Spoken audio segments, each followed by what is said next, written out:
और खबरों में आगे बढ़ते हैं। झारखंड से जुड़ी अगली खबर का रुख करेंगे, जहां पर इन दिनों ब्रेन मलेरिया के बढ़ते हुए मामलों के बीच इलाज की नीति में बहुत बड़े बदलाव की तैयारी चल रही है।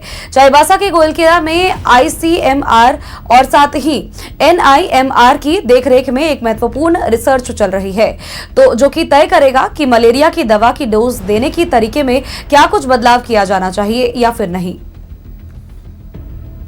झारखंड में मलेरिया का दिख रहा भारी प्रकोप। अब तक करीब 17,000 मलेरिया के मरीज पाए गए।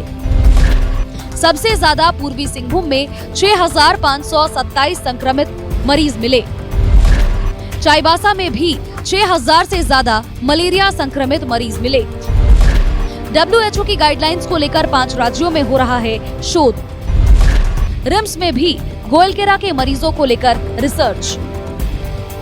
झारखंड में ब्रेन मलेरिया के बढ़ते हुए मामले और इससे हो रही मौतों के बीच भारतीय आयुर्विज्ञान अनुसंधान परिषद आईसीएमआर और राष्ट्रीय मलेरिया अनुसंधान संस्थान एनआईएमआर ने बड़ा अध्ययन शुरू किया है।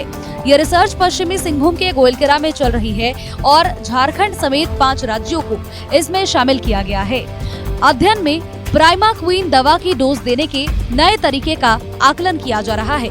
जो मलेरिया का जो ट्रीटमेंट गाइडलाइंस है वो 2009 में गवर्नमेंट ऑफ इंडिया ने जारी किया था, और उसमें एक गैमेटोसाइडल एक ड्रग होता है प्राइमाक्विन, जो फैल्सीपेरम मलेरिया, जो अभी सेरेब्रल मलेरिया कहला रहा है या ब्लैक डेथ जिसको कहते हैं, जिसके कारण बहुत सारी डेथ्स होने के चांसेस, और सीवियर मलेरिया का फॉर्म होता है।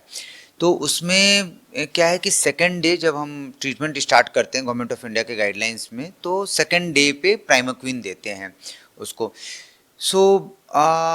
लेकिन 2012 में WHO ने ऑलरेडी एक गाइडलाइंस दिया हुआ है कि प्राइमाक्विन को हम फर्स्ट डे दे सकते हैं और लोअर डोज में दे सकते हैं, जो यहाँ पे हायर डोज में दिया जा रहा है। तो उसी पे शोध चल रही है, 5 राज्यों में चल रही है, उसमें एक झारखंड भी है, चूँकि मलेरिया फैल्सीपेरम मलेरिया का काफी प्रेवलेंस है यहाँ पर। इस शोध का उद्देश्य मलेरिया के इलाज को अधिक प्रभावी, सुरक्षित और आसान बनाना है, खास तौर पर आदिवासी और दूर दराज के इलाकों में, जहां पर संक्रमण का खतरा सबसे अधिक रहता है। और यदि यह अध्ययन सफल रहता है तो देश भर में मलेरिया के इलाज की मौजूदा नीति में बदलाव संभव है।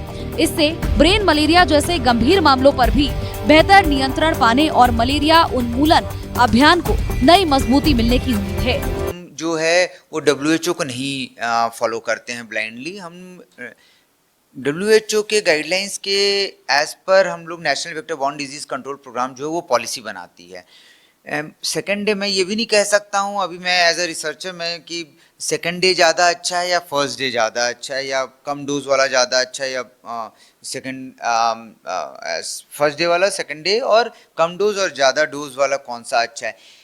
इंडियन पर्सपेक्टिव में इसके एविडेंसेस नहीं थे, और वो उसी एविडेंस को जनरेट करने के लिए, ये पॉलिसी चेंज करने के लिए ये रिसर्च हो रही है। और हर कुछ हम लोग एविडेंस बेस्ड मेडिसिन के युग में, तो जब तक एविडेंस हमारा इंडियन सिनेरियो में नहीं रहेगा तब तक हम कोई पॉलिसी में चेंजेस नहीं ला सकते हैं। इसलिए ये शोध की जा रही है। हम लोग ब्लाइंडली कोई भी WHO के गाइडलाइंस को भी नहीं फॉलो करते हैं जब तक कि वो इंडिया में उसका सत्यापन ना किया जाए।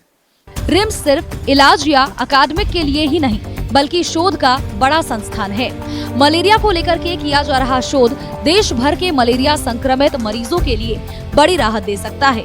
हालांकि अब रिम्स में चल रहे इस शोध के निष्कर्ष का सभी को इंतजार रहेगा, जिससे देश भर के मलेरिया मरीजों को राहत मिल पाएगा और दवा का सही डोज तय हो पाएगा। रांची से न्यूज़ 11 भारत के लिए कैमरामैन कौशल नारायण के साथ तनय खंडेलवाल की रिपोर्ट।